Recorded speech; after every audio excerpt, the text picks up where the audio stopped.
Amen. Que Dieu vous bénisse abondamment.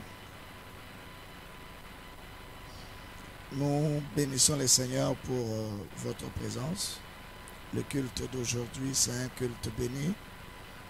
Un culte que le Seigneur nous a donné comme un cadeau, un bon cadeau pour avancer tout le liboso. J'interpelle l'attention de tout le monde. Je te demande, ma soeur, mon frère, de ne plus cocoter la distraction, parce que distraction, ils domaine à Nzambete, ils domaine à Satana. Et ce que comme au lourdeur et dans le sambo, c'est qu'il y a encore des choses où il faut revoir dans la relation avec mon Jésus. Nous bénissons le Seigneur pour souffle de vie et pour ngolu na ye panabiso na pesi bino mbote ya ekoleka mbote ya ebele na kombo na Yesu tika nzambe na ngai nzambo ya motema malamu asala bino ba bien ebele. Bien-aimés dans le Seigneur, invitez baninga, invitez ba famille, invitez bato ya ndenge na ndenge yebisa bango que il y a un culte mokozo salama awa, culte wana ezali très capital et très utile pour na mutu nyonso. Kabola message dit à tout le monde ce qui se passe à travers notre page Facebook et à travers notre fréquence, la radio, les temps de la grâce. J'aimerais bien que tu suis avec beaucoup d'attention. Je dis merci à notre révérende Blanche, que Dieu te bénisse. Je pense que la grâce de Dieu va encore et encore nous couvrir. Soyez nombreux à nous suivre, invitez les autres, comme je l'ai toujours dit, parce qu'aujourd'hui, nous allons parler du foyer. D'où vient le foyer? D'où vient le mariage? D'où vient toutes ces choses? Et pourquoi le mariage? Et comment le mariage peut s'installer? Comment on nourrit le mariage? Comment on vit dans le mariage? Le mariage ne supporte pas, d'entrée de jeu, le mariage ne supporte pas des orgueilleux. Les orgueilleux ne sont pas faits pour le mariage. Voilà déjà yokangai. Le mariage ne concerne pas les gonflés. Les gonflés, mariage est à l'immunité. Les orgueilleux, il n'y a pas que chose orgueilleuse, orgueilleux, tu ne peux pas vivre dans le mariage. Parce que la vie, il y a foyer, et la vie, il y a que se compléter. Et la vie, il y a un escalier. Moto na moto alina niveau na ye oye pesa melie. Moto na moto na place nzambe atiye. Alors si dans le mariage vous n'avez pas la notion d'avoir de limites ou de reconnaître tes limites là où toi tu peux te limiter, je suis désolé, tu resteras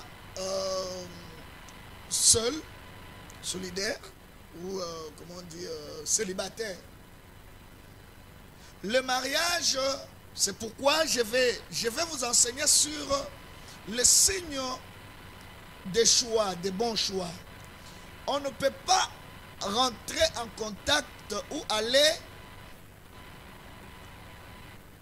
dans le mariage avec quelqu'un qui ne partage pas de mêmes valeurs que toi. Beaucoup de gens ont commis des erreurs. Aujourd'hui, ça les coûte trop cher. Il a maintenant les enfants éparpillés. Galor azawap et pas maman na bango. Nani Jimmy azawap, azapena maman bango. Oh bon. Les enfants sont éparpillés à cause de quoi? Yé aponaka beauté.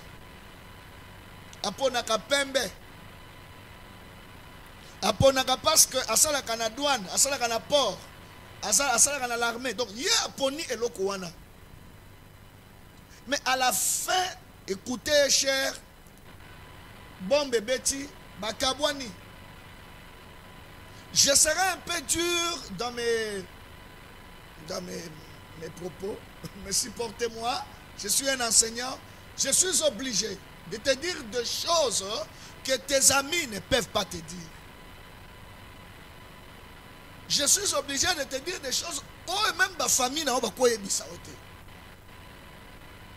Parce qu'il y a des vérités où il faut vivre. Il faut vivre.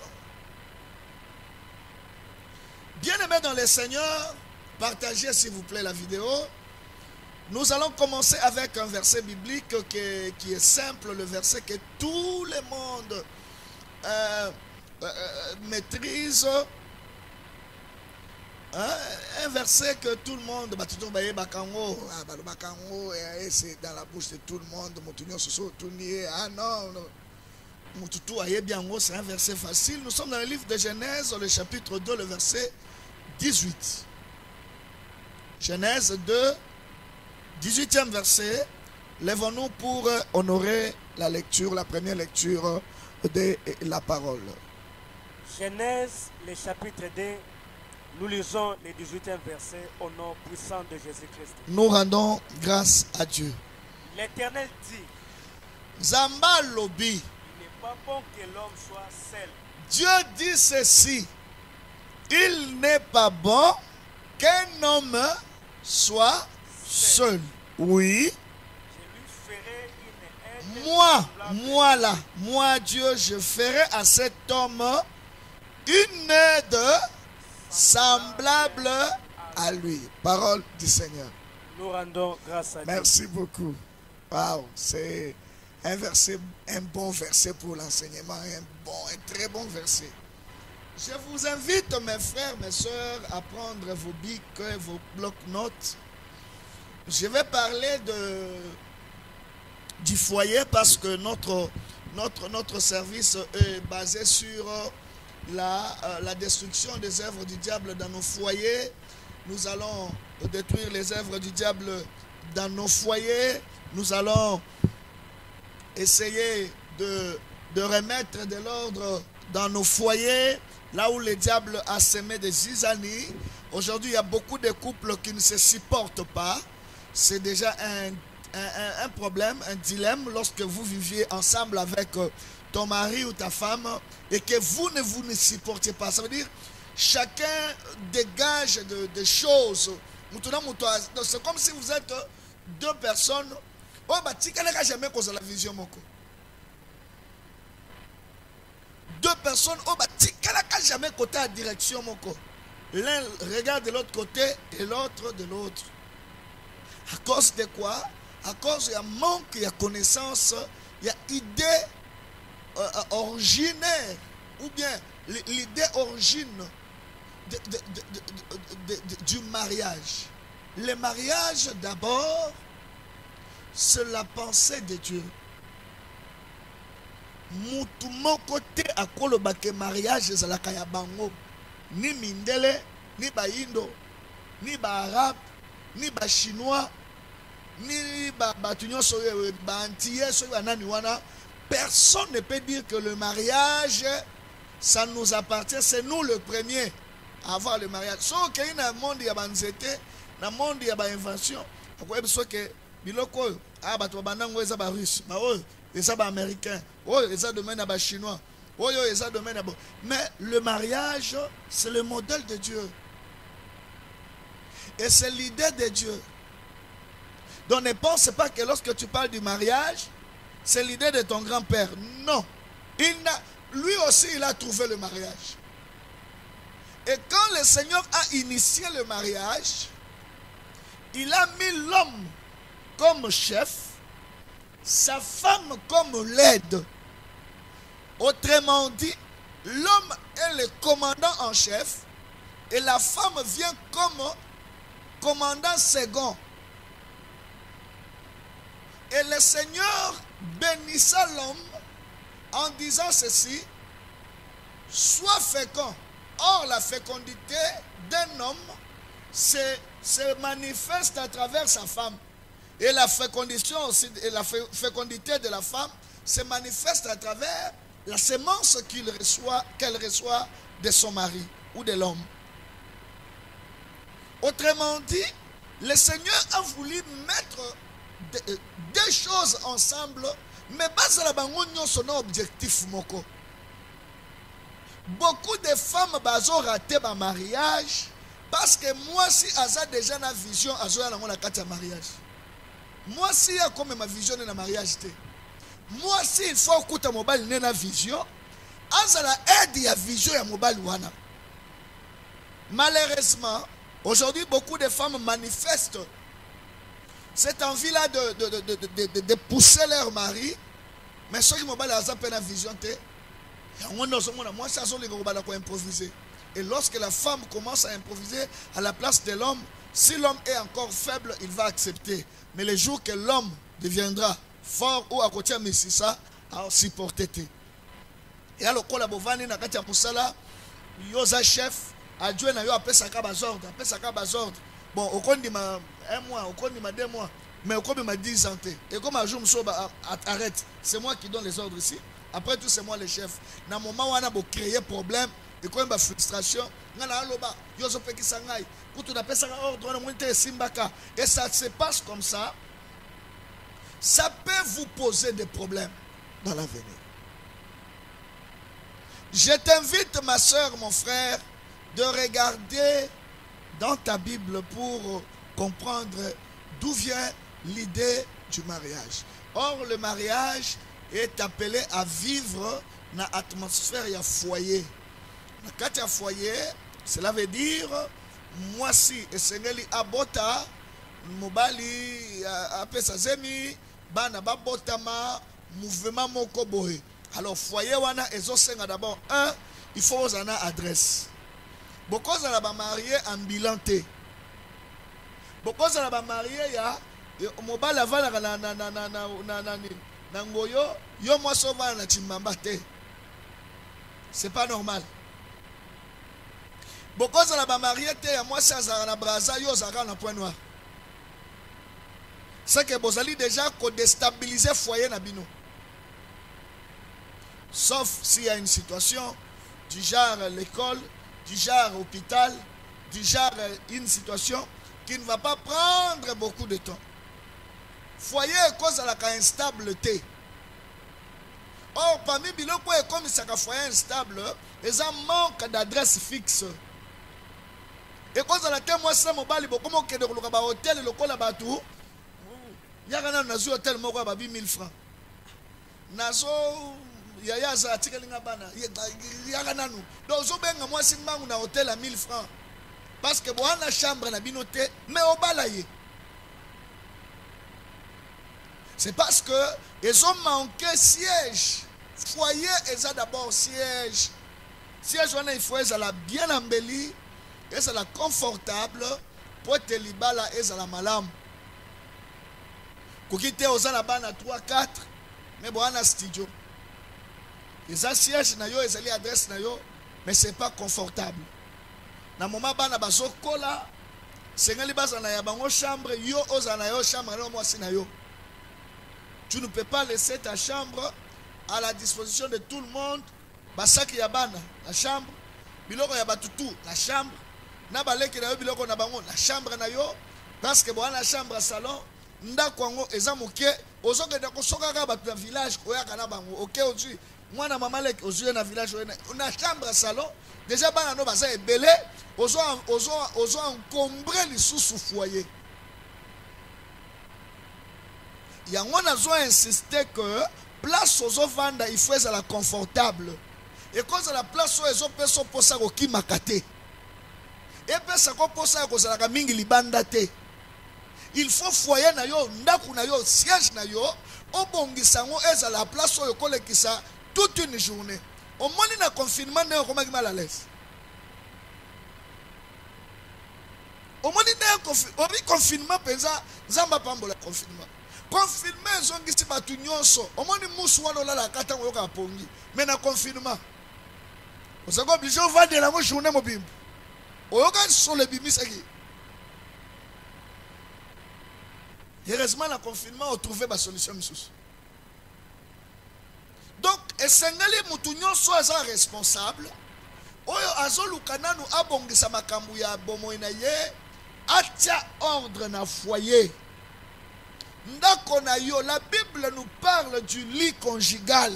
On ne parle pas ya mbeto ya molimo. Le lit oyo balalelaka mbeto ya kolalela esengeli mbeto wana ezala propre na kotouche ntango na kokoma na problème ya mwasi na mobali bamata mbeto na kotouche likambo ya liwana. Mais nazolobelo d'abord dans l'ensemble okozala te olata kaka soin yo propre mais ndako sali te. Ce n'est pas normal. Bato bakovana na salon basolo nyonso ya batoilette comme mpe toilette na ndako couloir mobimba masuba lokola couloir ya bato bakwiti oyo bazalaka na bar moko kota ya nkwiku kuna na nsima kuna soka oleki nzela oyo na masolo ya masuba mpo bato nyonso to ya wel babimaka na nzela wana basubaka wana sikoyo ya yo ndako yo moko ntango soko toyoki sola masuba mais pour toi ça ne te dit absolument rien. okende soko sopi mai une fois deuxième fois osundoli ti ntango yo moko ozala besoin nde oke sopi su mai bongisa ndako na yo esengeli ezala confortable. Ndako na yo ekozala na bapuku te, ndako na yo ekozala na bapese te, ndako na yo ekozala na basolo te. Soki solo ebala ndako na ezala ya parfum, soki bazoyebisako makambo te tika te eloba na Nzambe eyebiswango. Amen. Oyebi kotiaka parfum nzoto, kobenda bote, kobenda chignon, kotia vrai cheveux, kokangisa biloko matoi, kokangisa oyo. Occupe toi aussi na badra oyo soko kei na tchétché masola. Okozo badra tina ya ba 1000 francs. Ba 2000 francs okozo badra ya bien. Au moins badra elembi na o fini ki drame lokolo bimili bandi. C'est que dra est pas souka. Dra est pas souka. Et sengeli tia place aux ovans ezala confortable. Il faut la sécuriser. Jamais qu'on a la chambre moins de koufa. Et puis koufa ça fait 2 ans pendant koufa. Comment quand yo bato popolo popola oh là là nyoka comme suna beto. Comme na no pe alibaya nyoka kokota vandi soin bolali na ye. Aussi babi oni. Ote bien, quand on se téléphone, tu nyoka pas bien, moutou. Nyoka, quoi tu boy, yo pour que boy. Alors papa, 2 heures. Papa va attaque te. Quand ça attaque te. Papa na lali na nyoka mbetu moko. Salité na yo. Ya ko c'est la teka pa. Na satan ngona ngate. Satan na ni kolona lukiete. Yebi ngona na prière ma face. Salité. Que Dieu vous bénisse. En dehors, il y a ce siège ya malam. Nous avons ce que nous appelons l'harmonie conjugale. Un couple sans harmonie, c'est un couple et qu'on souffrir na dimension moko tina point ya que même ba solution yo bana ya mikie bakoko zwa. Bino couple il y a plus de 20 ans, couple il y a bamikolo, beaucoup kozongote. C'est à cause de quoi? À cause de l'harmonie. Nazosongi ce couple, to foyer lokola orchestre ya musique. Boyebi ke nazaka musicien, boyebi ke na yembaka. Ata soko zano musicien te mais so mona ne ba yembaka. Au moins na mutu moko vandi na ba nzete na batterie, ba bengaka ye drummer ou bien nani mutu ya batterie. Okomona mususu asimbi synthétiseur azobeta ngo pion pion pion pion ya azobeta. Omona mususu asimbi guitare tout bango nyonso bazobeta au même moment mais bazobimisa son moko. Donc son la bango na ezosala agréable pour obanda kobina ya vanda na yo. Umela seko na seko topona kutute tango zo na oya zo yem na zo beta na sima bazo sala prakatata dum bayokani harmonie wana zo sala que Zembwe bima malamu et pas bato. Moi je te pose la question, couple na yo au Gérakango ndengenini. Es-tu en harmonie avec ton foyer? L'harmonie va se définir dans deux dimensions. Première dimension, ezali entre bino babalani, le deux mariés, papa et maman. Na moment oyo bino mibale bozo solo la malamu, elingi koloba ke ba famille na bino pe mibale esolaka malamu. Consolateur na couple ya maman na yo alingaka mobali note.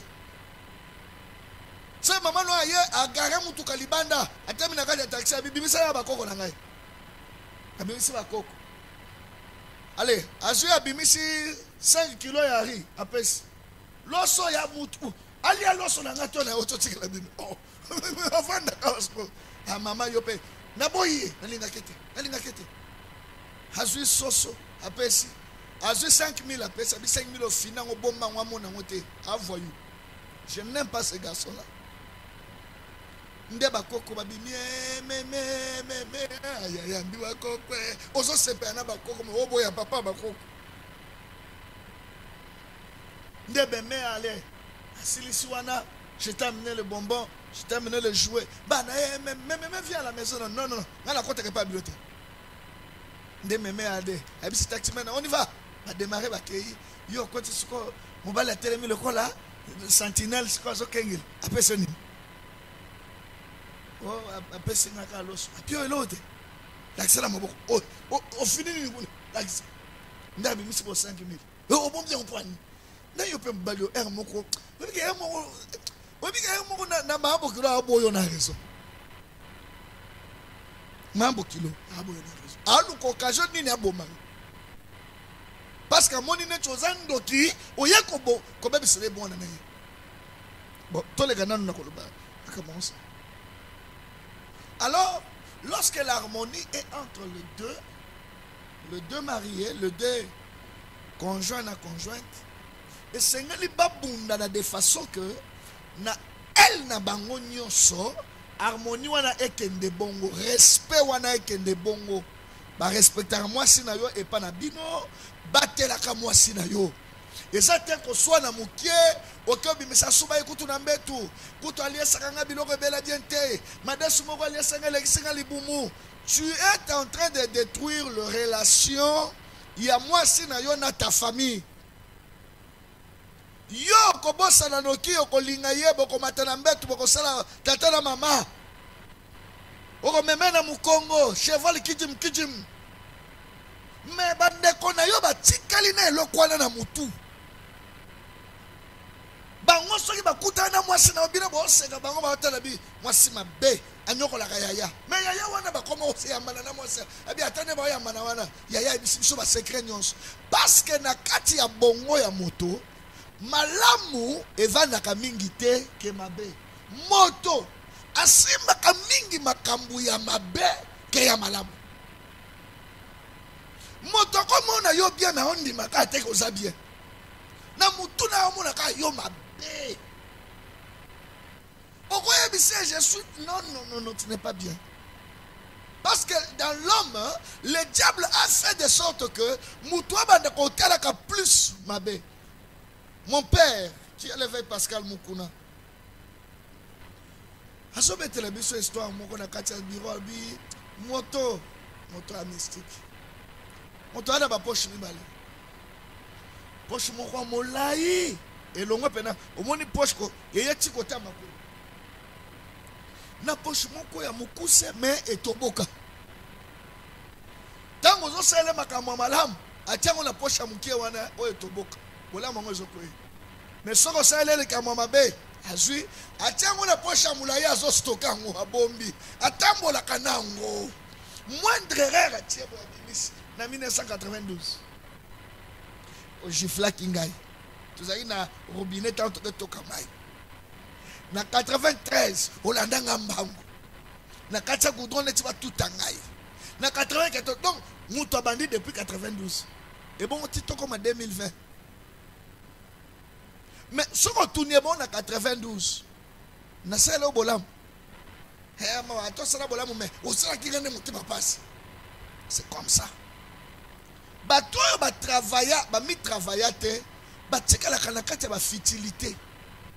Or les grands hommes ne restent pas plus dans les futilités.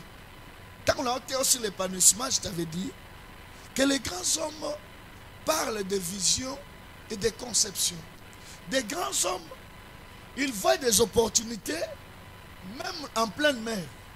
Na katikati e balayé. Amoni mo ba justement place to ko beta bor mo ko. Na katikati e balé. Yango mo ba grands hommes ba kena ko luka pétrole na katikati à la mer. Place yo kutu ata so pétrole et ça bomengo so do telinga bi na kete. Na ke kufa. Mais un grand akobanda ko luka ndengeni na ko place one. Na so eloko one. Un grand homme ayeba kapena kotonga te azanata wana te akobeta masolo bato mais il n'a pas assez de temps ya kofande la ka omoni pola la takiwana diso pe ba polo mswala taka o ba polo sko tango bango basotonga wana un grand homme lui il pense moi bato balata mingi ba polo c'est que tu na che magasin ba polo place na zokop bino botonga bosuki ka wana mais un grand homme, lui, quand vous parlez, lui, il a des idées.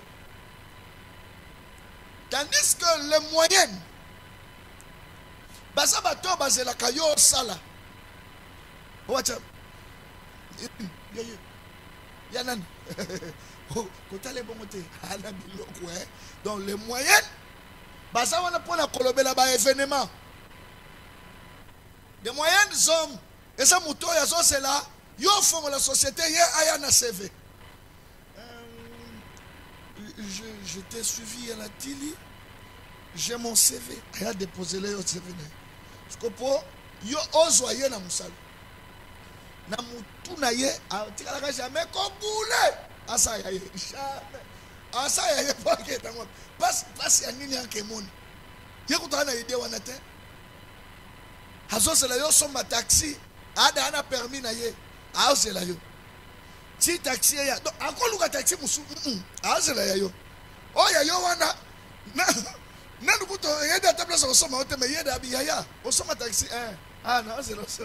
O soma taxi pour na ba dokumba. Oko ebisete ke frère. Zo permis non na kena na société luka pena no.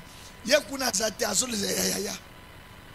Des moyens hommes, ce sont des hommes qui ils sont plus influencés par des grands hommes. Ce sont des gens qui parlent plus du présent. Bata penana vision ya futur ningite. So keza ya na brouillard likolo. Yango lukaka bato bazo réfléchir vana na bango. Ko vana na ba moutonte. Ba muano na ba hirondelle te. Luka ba aigle bo mataka. Tika ba corbeau na ba ibu. Mataka nanu kendaka omali place ozo kanitsake sudola mapata wana eza sukate il y a encore des choses à voir monte un peu on a mataki na moni mapata na kanti mapata muto suki simo kilita mata sus que Dieu te bénisse ouais le bien mena bien zambalo la pambola la ngaye ouais pesi amena bien lola e fongwa melaye amen. Bien-aimés dans le Seigneur, et les petits esprits, ce sont eux qui n'ont rien à foutre. Alors quand je dis rien, alors rien à foutre. Et parce que le petit esprit, il parle des hommes. C'est pourquoi je répète, les petits esprits sont là que pour critiquer. Oh, il y a ça dans l'ose. Wana mbonga kisi. Oh, il y a ça dans l'andumbo. Oh, wana ça le fou. Oh wana bakanga kaye, oh wana batika kaye, wana bamatisa kaye, oh bakitaka. Donc ils sont là que pour parler des hommes. Tandis que les grands hommes parlent des exploits, des conceptions, de visions. Et les moyens, ils parlent des événements. Ils sont dans les événements. Je t'invite, ma soeur, mon frère, de comprendre que lorsque tu ne comprends pas que chez toi, il faut créer de l'harmonie. Lorsque tu ne comprends pas que dans ta maison, il faut créer de l'harmonie, tu vas souffrir. Au bandako tout est mamabaku inutile. Parce que si tu te laisses emporter et que tu as toujours dans tes pensées, au pensakaka, il faut bailler la wana, il faut pas me mettre la solution wana. Or, tu peux aussi le faire, tu peux aussi aller de l'avant. L'harmonie entre l'homme et la femme, l'harmonie entre les deux familles et ses conjugaka à partir de sérieux oyo bino balingami ni balé bozosa. Mettez du sérieux dans votre relation, arrêtez de faire le théâtre. Mettez du sérieux chez vous, arrêtez de faire les choses moins utiles. Ça ne sert à rien, maman, papa. Ça ne sert à rien, papa, maman, de créer le trouble chez toi parce que quand tu n'es pas en harmonie avec ton mari, tu n'es pas en harmonie avec ta femme, tu gaspilles ton mariage. Ton mariage est gaspillé d'office. Je continue à demander à l'église de comprendre l'option. Il y a harmonie entre les parents et les enfants. Dans le bien liboso, il y a harmonie entre bino, baboti, na harmonie entre bana, na baboti. Aujourd'hui, beaucoup de parents ont échoué leur mission parce que pour eux, ils pensaient que bon, pour gérer un enfant, c'est seulement lui dire bébé mange, bébé va dormir, bébé mange, bébé va dormir. Ça ne s'arrête pas là.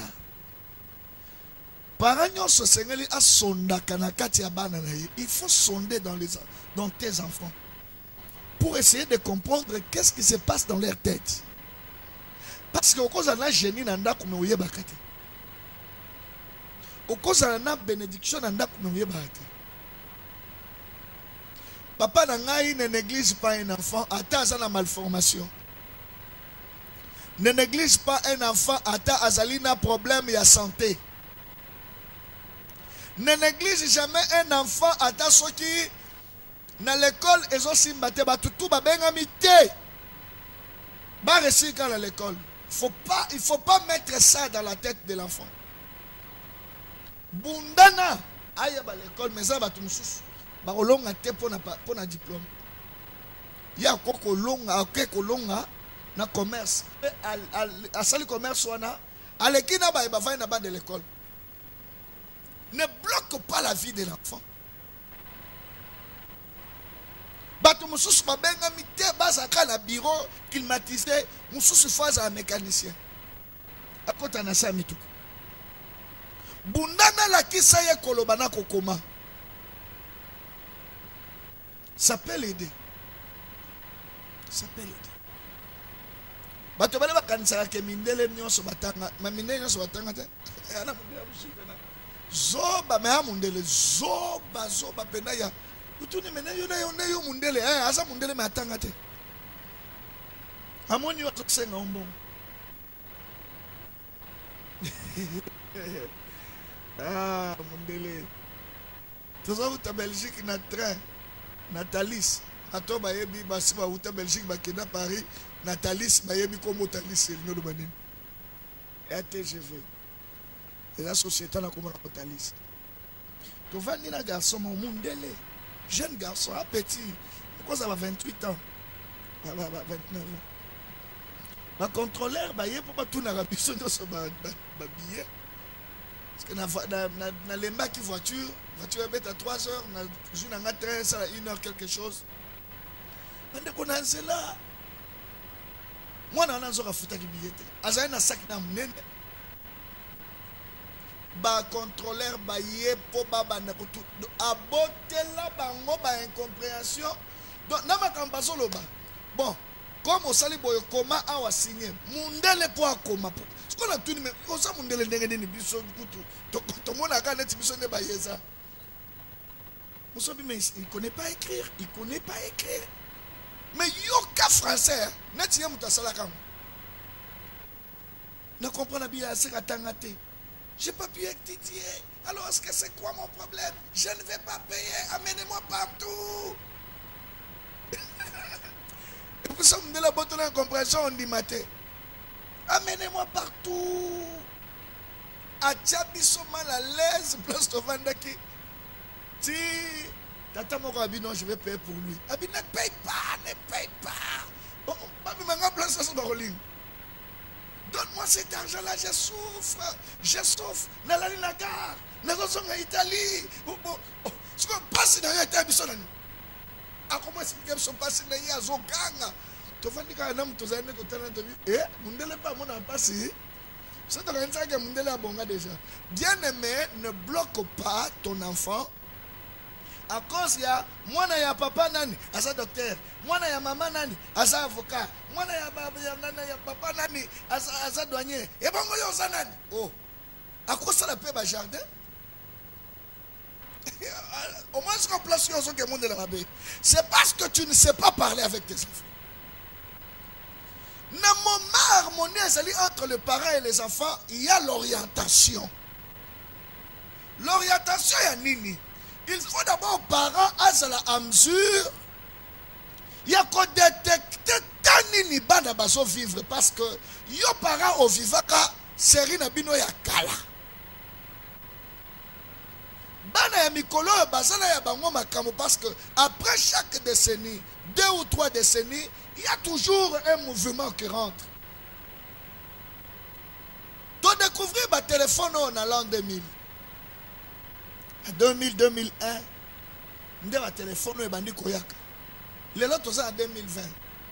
Bon, tel comment le téléphone est évolué. Téléphone aux alaka nango kala ba numéro no ba 55 belé landana wana. Est-ce que ça va boy?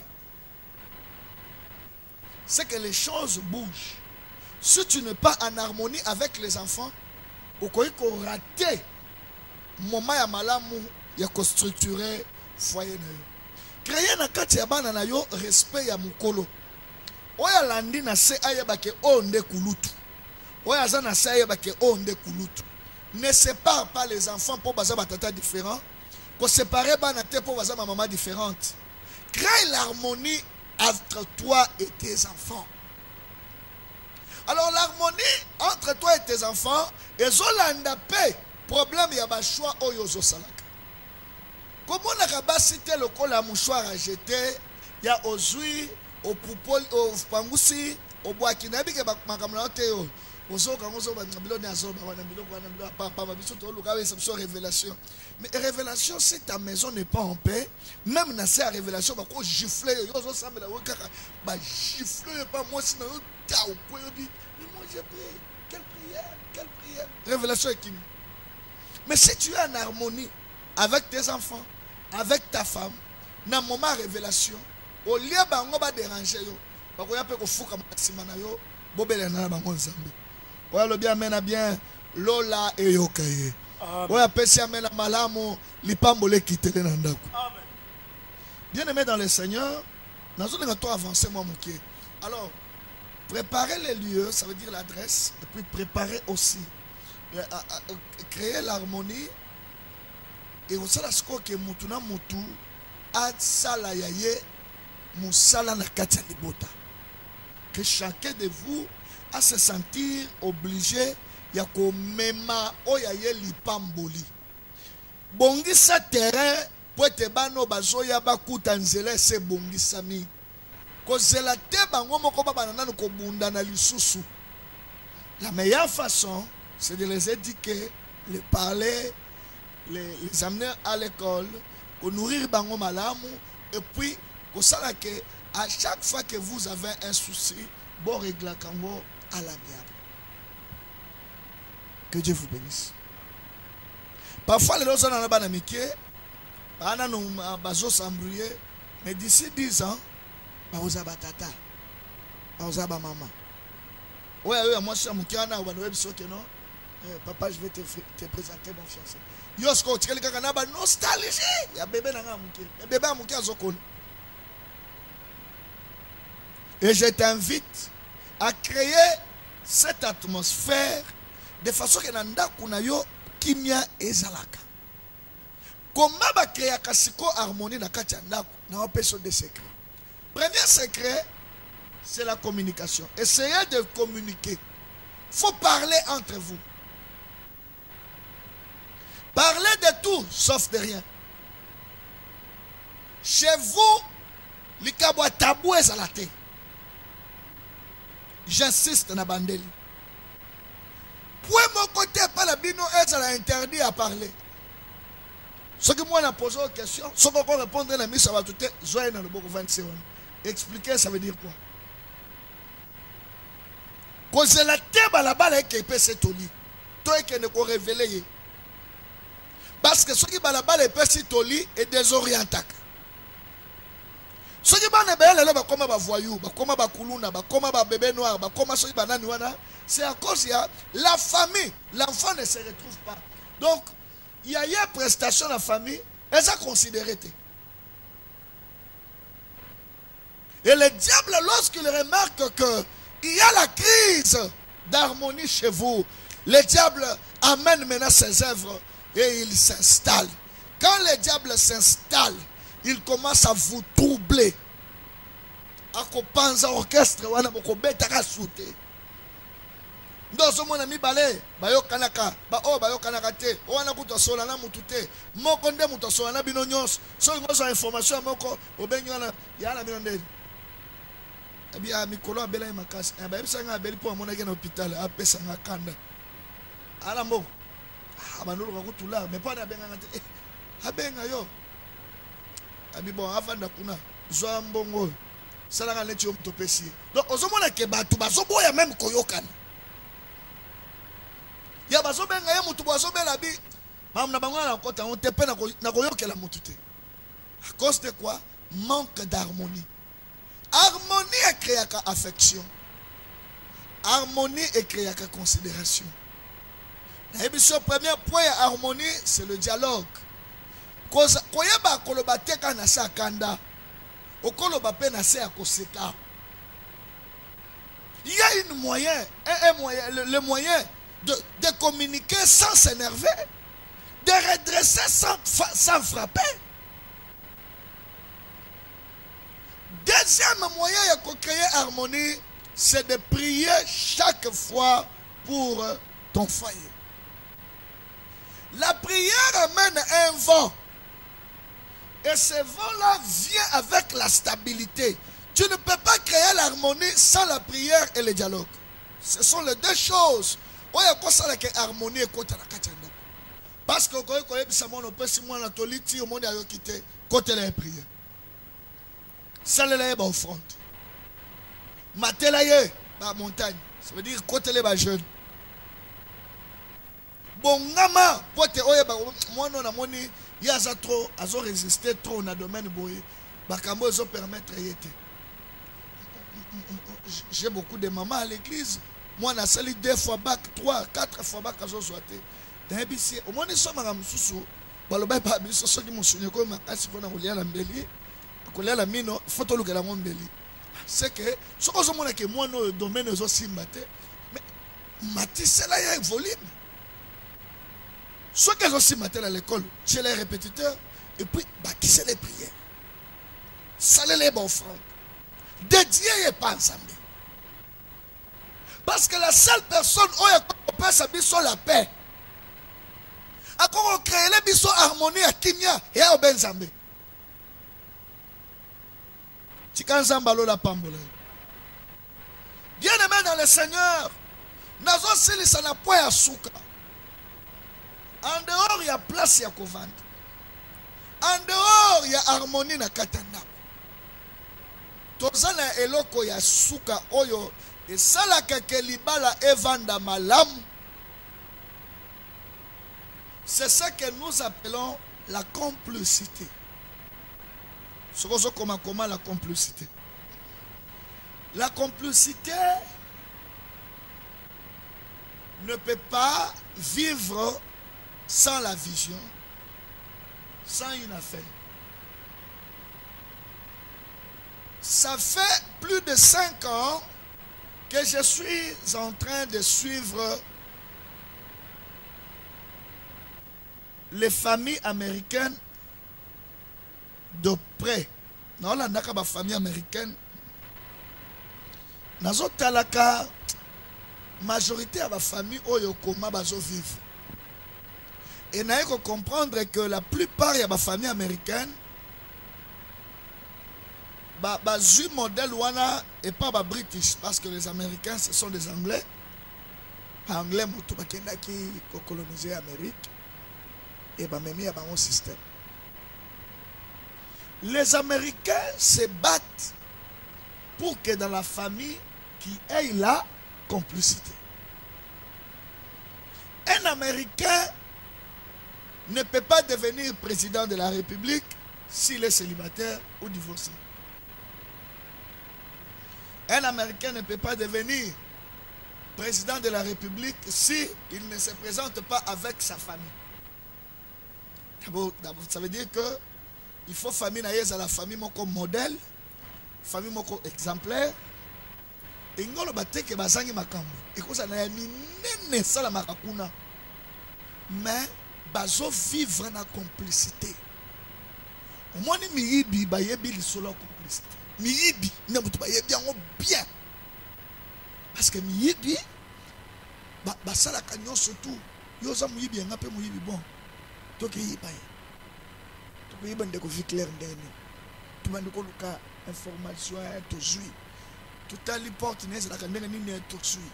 To ye to koti tant to zo yiba ensemble. Place muyibi peneke na kobeba neza era okabolo. De peneke des fois il bête à faux. Mais déjà ceux qui déjà era okabolo to beba ni na yo seke to sala no sudilité. Ah yalo kuna yeso bo memia na deal bo mo pesa ya ko mo boy. Alors au moins na batwana des fois ba ko kangana mususu ba torturer akolobate. Soka lobby apesi no fausse piste. Po bokende boke boluki beaucoup tité.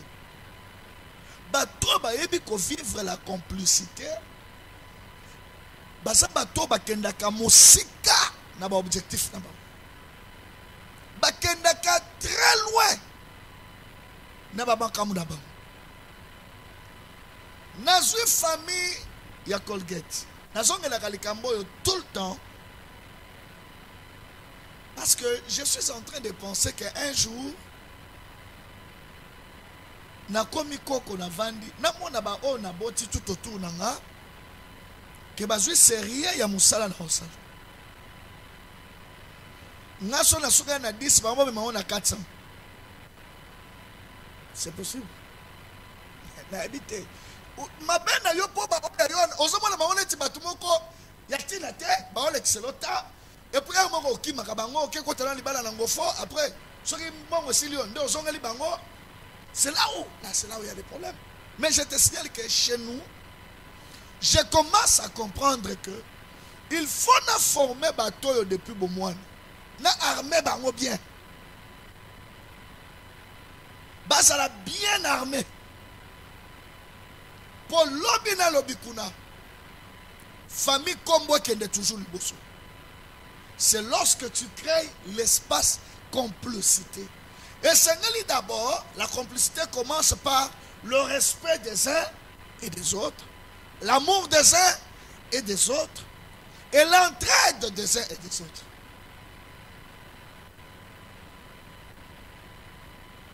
Nasala jido bande konangai.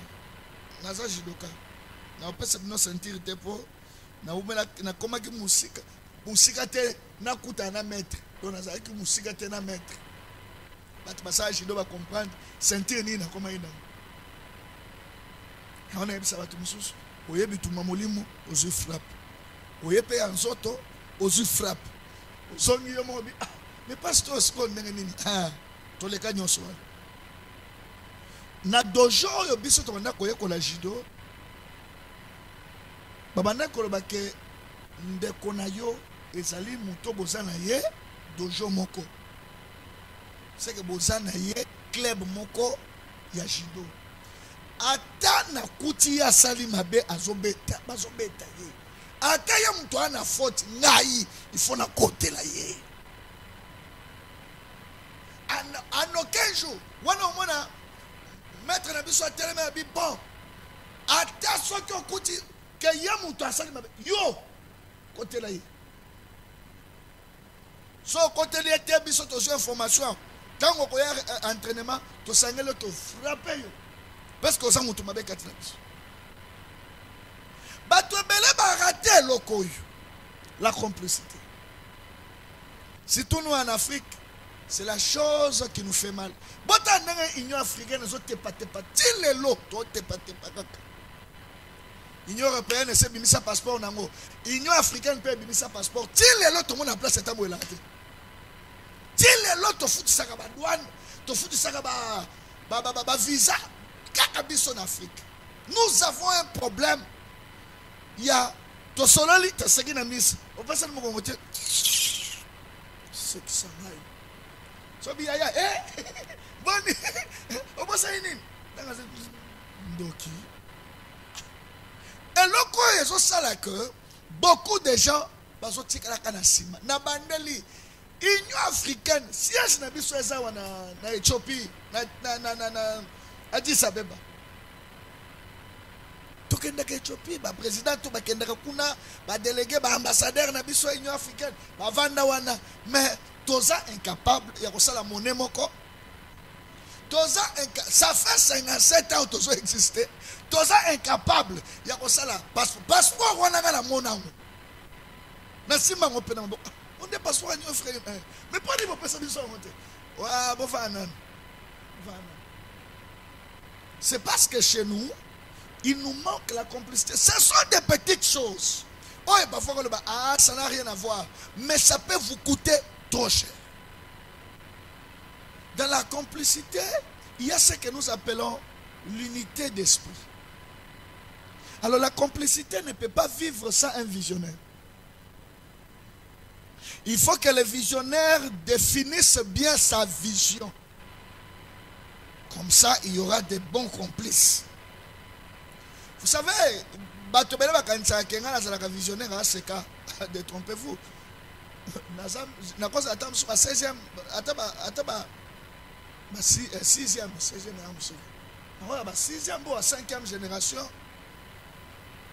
Non, na cause ataba 8e génération. Oh yaba après Bampaka. Aroba bimi, nde bisoto yesima. Vous savez pourquoi on tient jusque là?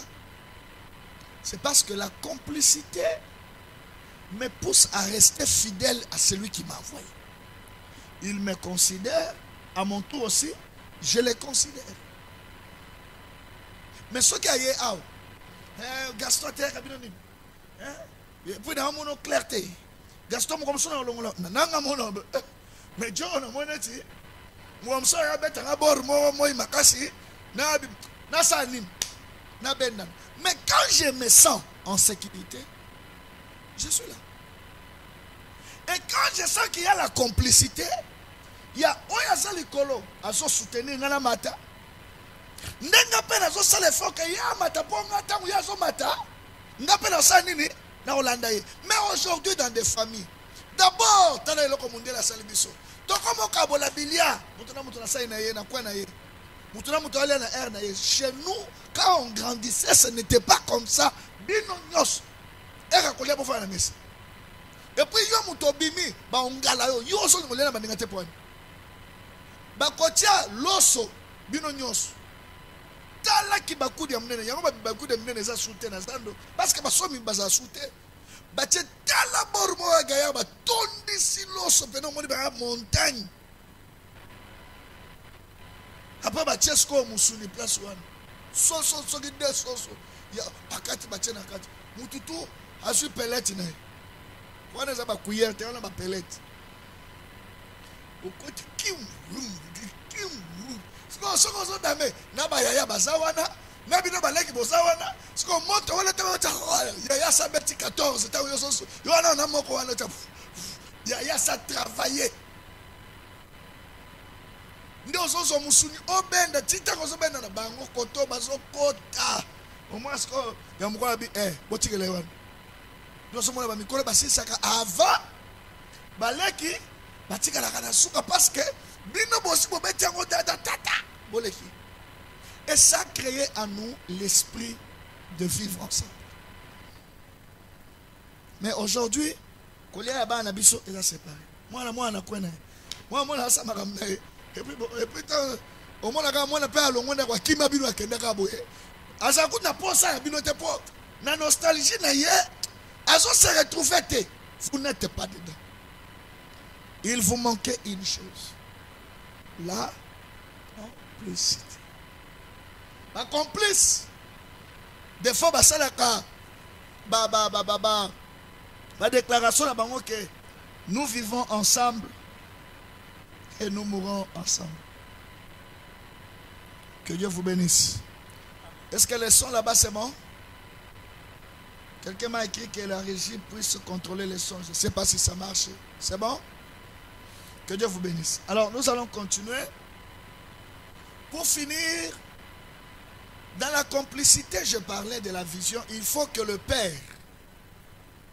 puisse bien expliquer sa vision au Fils pour que le Fils prenne le temps de comprendre c'était quoi la vision du Père. Mais quand la vision du Père devient floue, les fils n'ont rien à fouiller dedans. Papa n'a pas besoin de mobola, baba bilamba, kala biloko tinate. Soa kufi, boge fuyeni na chambre de bozan. Mais soy papa ça qui millionnaire, là va mongo belé. Tant on kufa bino tout attention mati boge fuyeni na chambre. Avant la tiki ba million kun. Essaie d'être clair dans ce que tu fais mon frère. Foyer oyo ekokoma une grande famille. Foyer non ozomona. Bato yo botona ta baza 3 ndenge ozomona bango ta ba 4 ka ndenge ozomona bango wana bakokomisa o mutu munene. Sima ya bato yo république mobimbe ko bima na kati. Sima ya bato oyo okoki ko vivre grand. Okomi pena grand à cause ya bato wana. Mais une chose te manque. Essaie de considérer ses enfants. Crée la complicité. Essaie la complicité au monde likambu. Ozana mwana nona likambu mais akeye bisa. Leki na yo ya mwasi po ba ya koyebisa. Mwana no azwizemi mais alobi so na bisi mama. Na ya sanza mwana ko. Na sa neni. Akeye bisa petite sœur na yo. Po petite sœur na yo aya hatokele yo yaya. Yakanam nini? Na solo kono lisolo nini to yo pesa na rendez-vous yo lisolo nini ngoyo zo nini olbe loba na téléphone te loba ka place ozana ya akoti bo moni na mwana salban mwana wapi mwana Belinda ocho bima Belinda ana zemi aboy ko yebisa yo parce que soka yebisio to yebio bien o compéter ba câble. Quand on suppose qu'il y a un besoin Belinda Bota. Mais tellement que complicité à la kate. Nde, au monde mutu mususu mutazo yako yebisa. Ya ngoso mona bana mususu ya nakati ya stress wana akeluka longola. Na kolongola wana paf. Tam suba saleje uye moko pa kufi, o perdre na mwana na koko fala ko tikala na. À cause de nini manque ya complicité. Je veux que nous prions. Message oyo est comme la montagne soit sur la dangaï. Et c'est que je serai beaucoup plus dans des choses élémentaires. Mais demande à Dieu de t'aider. Mon frère, foyer nayo, ezaloko la place doit moussalate comme tu es chef. Aux hommes m'inspire qui chef et pas nayo. Non. À la maison tu es papa. À la maison tu es maman. Na yebisa ko kelo bananzambe ko suka kaka na haleluya amen te e kokotelo tina makambo wana tina cuisine. Et nous allons détruire une hémorragie nyonso eza na kati ko sala malembe au risquer un jour wala mukabo famille eza souté mobala kenda mwasa kenda mudwa ba e koma papa wana bapanzana ebo mama wana kufaka tension le kake makasi ti asala ki AVC biloko wana epana yo yate.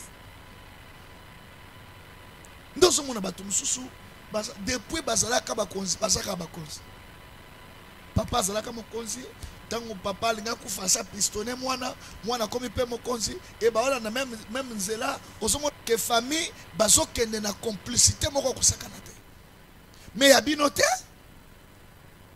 Yabino batuba liboso ba imba boma eza ba propre ndeko na yo. Bato liboso ka bato yo zo sunga wana bangonde bazoya a mettre prise ba meka ba boma yango ki pasu bango te. Soki bana bino boya bino c'est à cause ya ba buzo bana bino moko. Bombe mangango mabe, bombe ma o mabe, bana ba komina ba stress, ndako komi en danger. Na kotalisa yo à partir ya semaine o. Na kolobela quand vous prenez les mystiques, bo ko tsana ndako. Ba efeni ni mystique e me mangana ndako. Yo mesala kaka, muke banganga na ndako. Muke bang. Yo ko zo ta ba sala nzambe ba yo sambela te. Zo ta ba prêtre na bino ba yo sala ba mesa na ndako. Yo bato yedo me mai pana yo ezaka banganga banga yo na yebisa yo kenganga akobe mo musika tuna ba bazo kisi avant yo ba yebisa yo tellement ba kisi le kio makasi et troubler bana nyoso ba kimi et comme ce qu'on ndako epeli moto donc comme bana na comprendre il faut comprendre la situation c'est toi d'abord c'est toi. Tu as laissé la porte ouverte, Bousso Bekoti, et sur place. Tala le long de notre ligne. Nalingo ebi sanzambe no maloba. Je veux que tu pries avec moi. Nalingo ebi sanzambe. Seigneur, j'ai compris le message. J'ai compris l'information.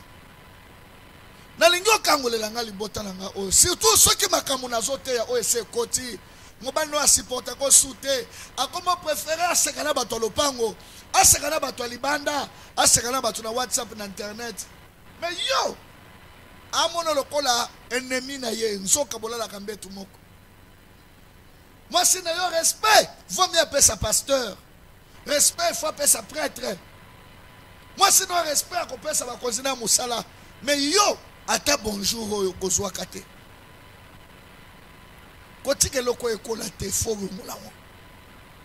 Lorsque l'orgueil commence à prendre la place dans une famille, bana ba mona sous place à ba parenté ndozo mona ba papa belé bazo ba maman belé ya ba koko bazo tamana ba balabala muto ko sunga ba mwanza te parce que l'orgueil ekola ka makasi bana ba mona kitina maman ba ngote ba sundola ye kenda na bango akoma na banzela na ba postate azo suba na bilamba. À cause de quoi vous avez laissé le diable vous détruire. Vous avez laissé le diable vous malmener. Et vous avez laissé la porte ouverte aux œuvres du diable. À la place de la communication, vous avez attention, la crise. À la place de l'isolo, vous avez se chamailler, vous avez soigné. À la place de la complicité, vous avez un complot, à la place de l'harmonie, vous allez vivre chacun pour soi. Et aujourd'hui, ça vous coûte cher. Si ça se passe aujourd'hui dans ta famille, demain, crois-moi, ça va te coûter cher. Les balles ont négligé les lots. Mon collègue il faut regretter. Moi, ça, c'est mon atina te oh. Mon collègue il faut regretter. Oh, kendo kanisa kendo kosa bonheur ailleurs. Koto ko kende, okomona ke simbi na ngote, okebeta libaku. Okomona ba ah sona vana ngana Jeannette, mama kamboyo, engeza la te. Ozo nguza mutuno na se. Nous allons prier. Bazo tela bisolo ye momoko ya se. Osolo bana nzambe. Elonga na ngai eza yo Yesu Masia. Ozo tyanze mbo adoration elonga na ngai. C'est yo Yesu Masia. Oye bisa nzambe. Nalingi na mona gloire na yo likolo na ngai. Nalingi na mona changement ya munene na vie na ngai. Nalingi na vivre grâce pe grandeur ya bonzambe na ona foyer na ngai. Bana ko bondela pour la stabilité ya foyer na yo. To bondeli baso alléluia. Jésus.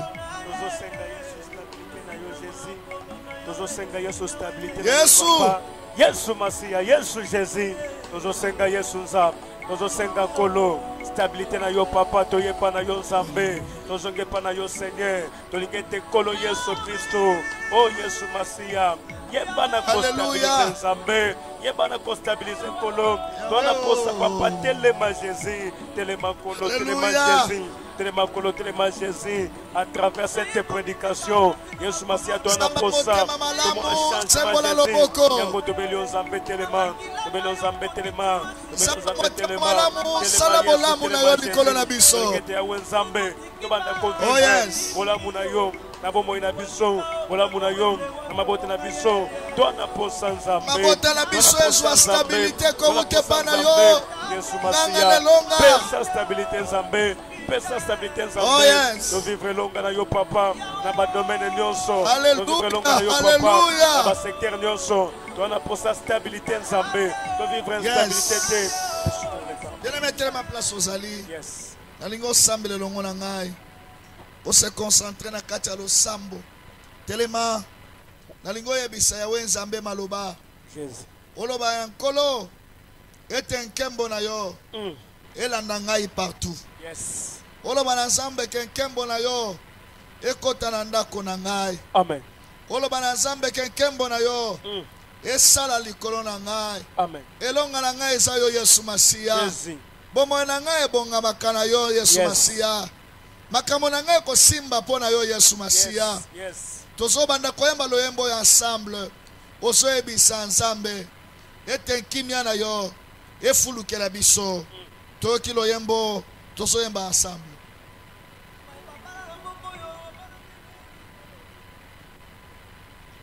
Bien-aimés dans le Seigneur, nabanza bayembi na biso baza pena disponible te, mais nalingi toyebisa ya Nzambe elonga na ngai seyo Yesu Masia, elonga na ngai seyo mwana na Nzambe natalelio Yesu, natalelio Yesu, oh nkolo na bomoi na ngayo seyo Yesu Masia, bomoi na ngae seyo mwana na Nzambe natalelio yonde longa basantu natalelio likambo ya bomoi na ngai seyo Yesu Masia, bomoi na ngai seyo mwana na Nzambe natalelio Yesu elonga yonde papa nga mwana na yo natalelio Yesu likamba na ngai likambo ya misala maboko seyo Yesu Yawe misala maboko seyo mwana na Nzambe kolo kolo Yesu elonga basantu Yawe Yesu elonga yemba Yesu elonga na ngai Mama haleluya Yawe kumbama Yesu elonga na ngai Mama haleluya Yawe kumbama Papa elonga na ngai Mama haleluya Yawe kumbama elonga na ngai Mama haleluya Yawe kumbama Mama haleluya Yawe kumbama Mama haleluya Yawe kumbama elonga na ngai haleluya sambela Papa loba koko sala Jésus Yawe kumbama amene na Yesu amene na Yesu amene na Yesu Mama haleluya Nzambe. Sois kembo na bomo inangai. Oh yes. Sois kembo na makambo na ngai. Yes. Ozobanda koyebisa Nzambe, viens et habite dans ma maison. Jésus. Viens rester chez moi. Yes. Kota na ndaku na ngai tobondeli baso. Alléluia. Yaka yaka Nzambe, yaka papa, ovanda na ndaku na ngai. Yesu Masia, manifeste Nzambe, gloire na yo papa, manifeste Nzambe, gloire na yo papa, na libota na nga Nzambe, na mona nkembo na yo, yaka vanda, na bomoi na ngai, yaka vanda, na ndaku na ngai, yaka vanda, na fami na ngai. Yesu Masia, koma ya biso, Yesu Masia, koma ya bana na biso, Yesu Masia, koma ya baboti na biso, yaka Nzambe, yaka Nzambe, on s'installer, yaka Nzambe, on se positionner, yaka Nzambe, toliko vanda Yesu, na bomoi na biso, toliko vanda Yesu, na baboti na biso, toliko vanda Yesu, na ndaku na biso, yaka Nzambe, yaka Nzambe, gloire na yo, et se manifester, gloire na yo, et se manifester, yaka papa, yaka Nzambe, na pokwa lelo, na beli Nzambe, na pokwa lelo, na beli papa, gloire na yo Nzambe, et se manifester, gloire na yo Nzambe. Alléluia. Bien-aimé, yes. Selon Matthieu chapitre 15 verset 13. Amen. Bible sur le baboué. Il répondit, toute plante Alléluia. que mon Père céleste n'a pas planté Jésus sera déracinée. Amen. Elembo nyonso ya Nzambe te epa na yo, na ndako na yo, na foyer na yo, ozo déraciner yango. Yes. Ozo fusula. Amen. Manque ya compréhension. Harmonie na libala. Harmonie na des familles. Et na complicité na bana. Yes. Na baboti. Ozo beta maboko. Ozo banda kote déraciner toute plante que le Père Céleste n'a pas plantée. Alléluia, alléluia, alléluia. Nabaniko pikola. C'est mon Seigneur son mauvais. Nabaniko pikola. Nazo pikola Jésus. Nazo pikola Jésus. Nazo pikola papa. Alléluia. Seigneur son mauvais. Nabaniko pikola yango. Toute plante que tu n'as pas plantée, Seigneur, dans ma maison. Que cette plante soit déracinée. Yahweh, Yahweh, Yahweh, Yahweh, Yahweh. Et c'est la déracinée. Et c'est la déracinée. Et c'est la déracinée. Au nom puissant de Jésus. Incompréhension, c'est la déracinée. Pauvreté, c'est la déracinée. Bitumba, c'est la déracinée. Pourquoi mon poulet est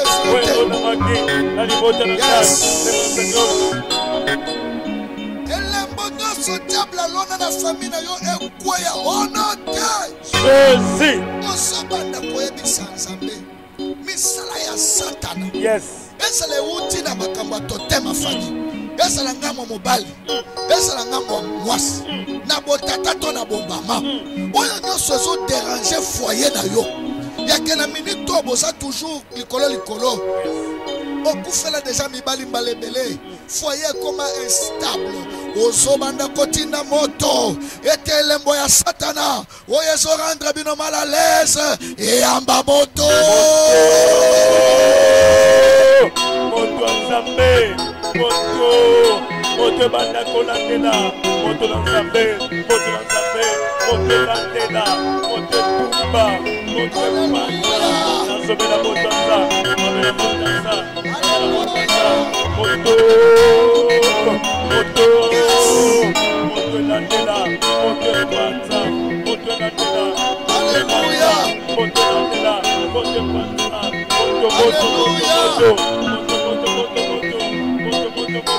Yes. Yes. Jésus. On va continuer la prière on a boutou. Tu vas prier que le Seigneur enlève les œuvres. Et que nous allons prier pour ça. e mafuta na nkolo ekotanga na ndako na yo. Moto na Nzambe ekokita na ndako na yo. Alors nangi tokanga ekuka Satana. Yes. Kanga ekuke ya Satana na bombo na Nzambe.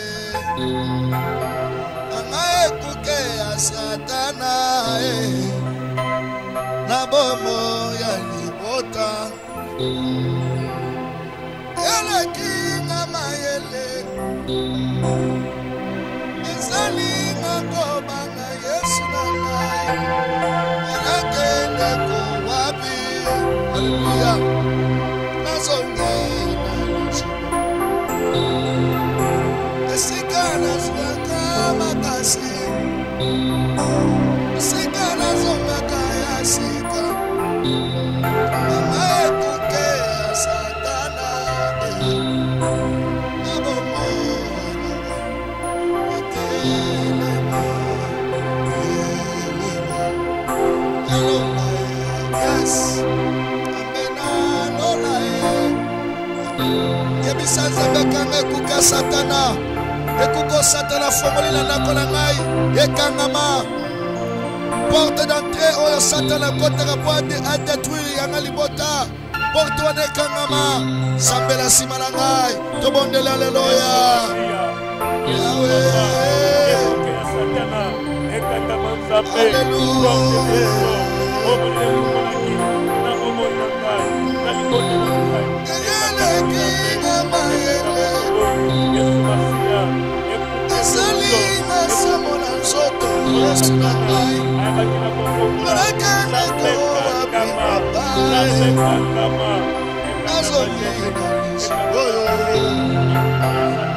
Esikana swaka makasi esikana zongaka ya sika ana ekuke ya Satana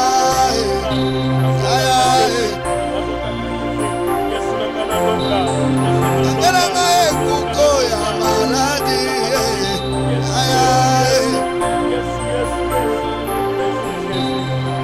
kanga ekuke ya Satana apana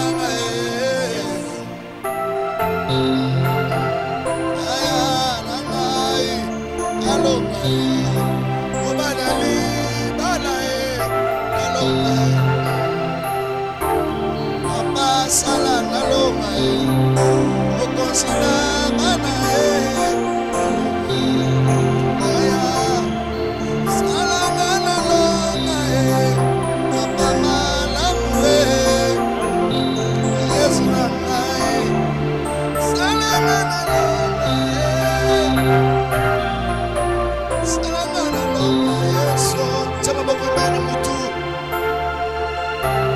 Lakina Biblia na yote kozala mitumikila te. Nalobeli yo awa likambo ya les grands hommes. Les grands hommes lelo kozala mutu pamba na misi. Bino boyebi ya mutu pamba tina te sans valeur. Mais dans le monde des esprits, bazo banga ye. Souvenez-vous de bébé Jésus qui était encore bébé. Mais Hérode a eu peur de lui. Pourquoi? Parce que les mages ont parlé. Ils ont dit à Hérode que nous sommes venus adorer les rois de Juifs. Ah oui, mais c'est pas possible. Ah oui, le roi vient de naître. Est-ce qu'on peut avoir peur d'un bébé? Mais les grands hommes, ils comprennent c'est quoi. Et ils comprennent facilement c'est quoi les messages. Tiens, Mamoutou, s'il te plaît. Et puis, sans Zambé, ajoute la sagesse, l'intelligence, la maîtrise. La maîtrise, la vie. Ouendrenga mafuta ya sika. Nazala mutu moko inspiré. Nazala mutu moko inspiré. Tobondeli maso. Alléluia. Alléluia. Aya nangai. Aya nangai. Alléluia.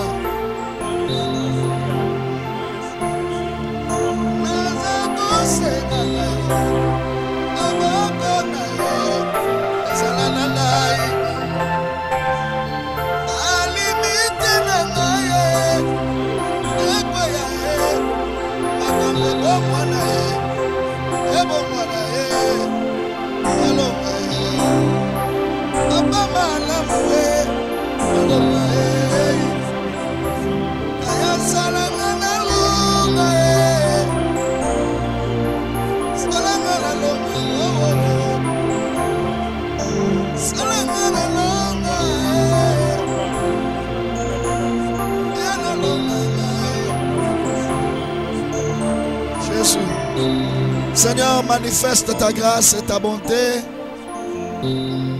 Merci pour la prière, merci pour la parole. Tu nous as interpellés, tu nous as réveillés encore davantage.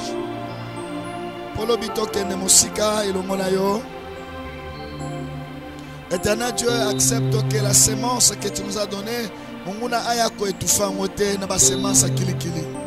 Bano yo pesi biso bazama kabo. Esa la basa le etufete na ba makambo kilikili ensemble oyo.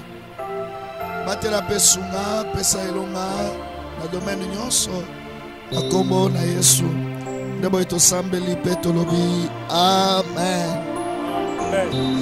Amen. Amen. Est-ce que molongi moko ko betela Yesu na ye maboko? Jésus, gloire à Jésus. Yes. Gloire à Jésus. Alors bien aimé, je pense que nous allons mollo vers la fin, nous sommes presque à la fin. Je voudrais juste demander à l'église de faire confiance à Dieu. Parce que là, nous allons finir notre culte. Alors, j'interpelle tout le monde et que n'oubliez pas, ne perdez pas vos habitudes de présenter vos offrandes à Dieu à chaque culte que le Seigneur vous donne. Vous savez, il y a des petites choses qui peuvent parfois t'écouter beaucoup, ça peut t'écouter cher. Une offrande de 5 000, de 10 000, une offrande de 100 000, de 50 000, une offrande de 5 000, de 2 000, de 1000 francs, de 500 francs. Alors tu penses que bon, comme tu es qui église, si tu as besoin réagir, tu serais maintenant obligé d'arrêter le culte à la radio. Comme ça, il y aura une église tout à la secours. Or, si nous t'avons amené le culte à la radio, c'est pour t'accompagner les temps que confinement. L'église est déconfinée. Ce que je pense que héros parfois vers la fin de la prédication, l'église, parce que souvent aussi ça va 20h, 20h15, 20h30, comme sur héros toujours en pleine chaleur à la prédication. Donc je vous invite à respecter les lois de Dieu. Au côté de la culte, nous avons une émission. Il est à 22h, l'émission est à 6h. L'émission n'a jamais tout le monde il y a offrande. L'émission, ils ont la culte, mais culte en direct. Donc, fais ton offrande aussi en direct. Parce que dans mon va te belé va perdre l'habitude de l'offrande. Nazo signalé pe dossier ami balé zali Kambuya, hôtel ou tozo toma. Que le Seigneur t'interpelle encore davantage. Zambe pena bendo matoi. Pona moni wana boyo kimukie. Ce qui nous a sur passe. Ko sakala nango te chabi. Sinon te zamba on va comprendre que yo on se comprendre pas ça peut à côté et abando peut sous opportunité. Ba te belé ba kanisa ko sa elanzambe kata on bazampiaka. Makampasteur zobosona zaki na mbongo ningana ngaku ningana pesa ta 100 000 ngamuko mais comment on tango zumbongo mutu neza suwana te on ne se moque pas de Dieu. Ton hôtel est un avantage na yo na bana na yo na ba ya libota na yo comme yo zali malana ngulu na mona te paye moko asala culte ou bien asala makambo ya koyebisa bato bokende église te boye pa na nganga mona odistraire bino. Je comprends que bato balobelaka wana ce sont des petits hommes, des petits esprits. Donc il est là que na mutu na ye il pense que si il élimine les autres, lui il sera heureux, il sera bien, a rejoint Webele. Ce sont des petits hommes, Batamiki Ende Bakansabon. Il y a que présence à Moninga et ça les bien. On a joué Batam soute que c'est l'autre qui a sacré à mat. Oui, Messi a travaillé à Ronaldinho. On peut mettre une équipe montée. Ce que Ronaldo, Ronaldinho, non? Ah, Ronaldo, voilà. Cristiano. Oh, il a joué. Au moins, ce qu'on a regardé la compétition, ils ont fait ça. Moussoussou, il a travaillé. Les grands hommes pensent comme ça. Nathalie Osali, mais les petits hommes, à Saliboy, Tobomaye. Donc, au lieu de il y a qui ne bosse avec les cailloux, à Oluka Bomayo. Pour tant que Bomio Squabi, maintenant je suis en paix. Tuna Kayen, à Salabongo Ponabel, à Kanisa Garozakini, à regretter Vinemobi. À regretter Vinemobi.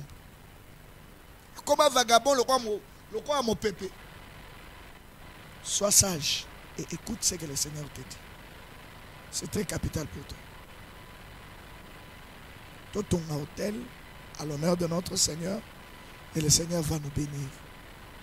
Comme on a eu à partir de 5 000 francs comme à Talikolo.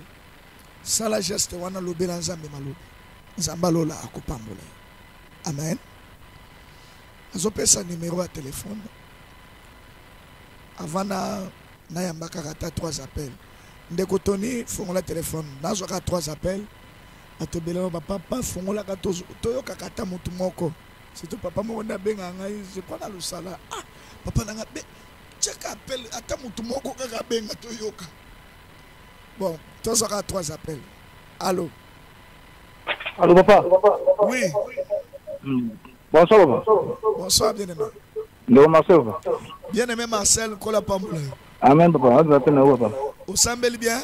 Angola nzai papa. Zama Pamboula mon fils. Amen. Merci beaucoup. Tozu ami balé, ba numéro na biso à régie s'il vous plaît. Ou bien na numéro na nga privé te bien ba numéro ya Tegra ou ya bas appel. Allô? Allô papa. Bien-aimé?